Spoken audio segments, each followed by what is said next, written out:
काकांचा जो आरोप हास्यास्पद आहे, जर त्यांनी असं म्हटलं असेल की काळे परिवार कार्यकर्त्यांना मोठा करणारा आहे, ह्या तालुक्याला सर्वश्रुत आहे की स्वर्गीय कोल्हे साहेबांनी आदरणीय काकासाहेब कोयटेंच्या सौभाग्यवती त्या ठिकाणी नगराध्यक्ष म्हणून निवडून देण्याकरता कोल्हे साहेबांनी पुढाकार घेतला होता.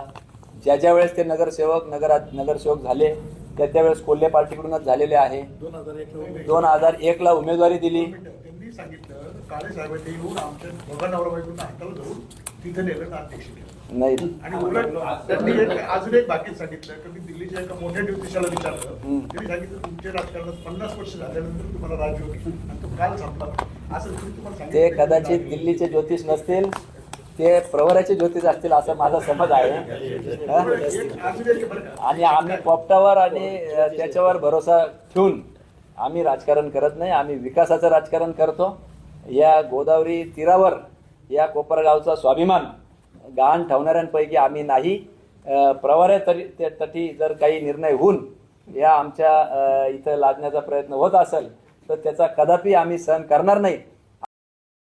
आणि हे पार्सल आम्ही तेवढ्याच ताकदीने परतावून लादल्याशिवाय राहणार नाही, एवढंच मी या निमित्ताने सांगतो.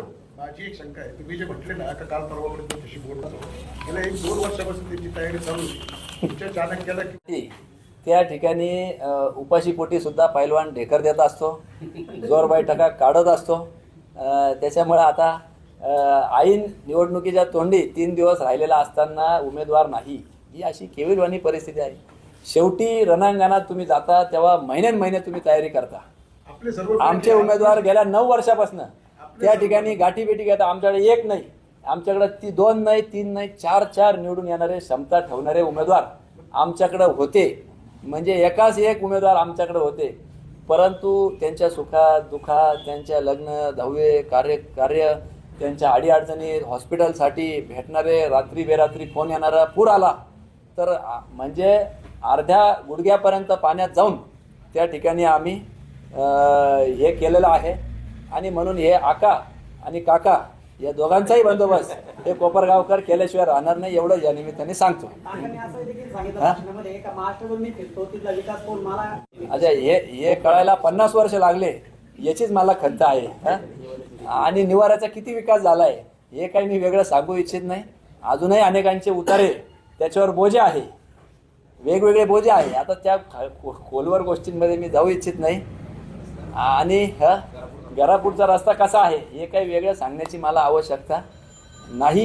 हे फक्त त्यांच्या आकांच्या आदेशावरून काका निवडणुकीत उतरलेले आहे, एवढंच मी या निमित्ताने तुम्हाला सांगतो. बऱ्याच हेडिंग तुम्हाला मिळालेले, आता तुम्ही कुठली तरी एक छापा द्या तुम्हाला परत. आपला जो उमेदवार आहे भारतीय जनता पक्षाचा, आणि तो फक्त आणि फक्त माननीय संधान जे आहेत हे मी आपल्याला ठिकाणी सांगितलं पाहिजे. त्यामुळे आपण या शब्दामध्ये कुठल्या मनामध्ये शंका ठेवण्याचं कारण नाही. आणि निवडणुकाची जे स्वच्छ करणार आपण समोर गेलं पाहिजे.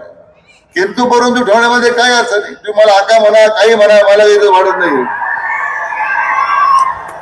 पण तुम्हाला हे सांगितलं पाहिजे, एकदा आकाच्या मनात जर आलं तर काय होऊ शकतं हे सुद्धा मी तुम्हाला सांगतो, करून दाखवू शकतो आपण. त्यामुळे आपण आपल्या वक्तावर जरा नियंत्रण ठेवलं पाहिजे. कोणाला आका म्हणायचं, कोणाला काका म्हणायचं, कोणाला बाका म्हणायचं, हे याला मर्यादा पाहिजे.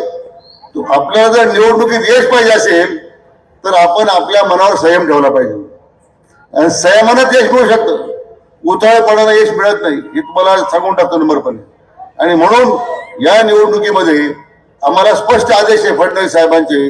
आणि मी साहेब आपल्या खात्री देऊ इच्छितो की कोपरगावचा नगराध्यक्ष हा भारतीय जनता पक्षाचा निवडून येईल, खात्री देतो.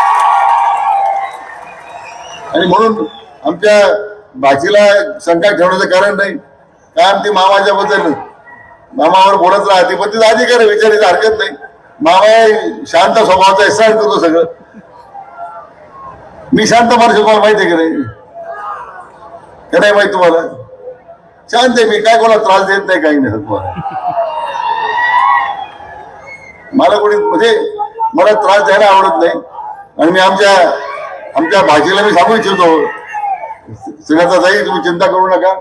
निवडणूक आपण जिंकणार आहोत. काही जरी आपल्या मनात शंका ठेवू नका. निवडणूक जिंकण्यासाठीच आपण कोपरगावमध्ये आलेलो आहोत आणि आज साहेब या ठिकाणी आलेले आहेत. त्यांना त्यांचा कुठे शब्द खाली पडेल, त्यांना त्यांचा अनादर होईल असं एक कोणतं काम आम्ही करणार नाही, ही मी माननीय मुख्यमंत्र्यांना सांगू इच्छितो. पुन्हा एकदा मनापासून आपण सर्वांनी भारतीय जनता पक्षाचे आपले उमेदवार आणि सर्व नगरसेवकांना प्रचंड मताधिक्याने निवडून द्यावं अशी विनंती करतो. मनापासून धन्यवाद देतो. थांबतो. जय हिंद, जय महाराष्ट्र.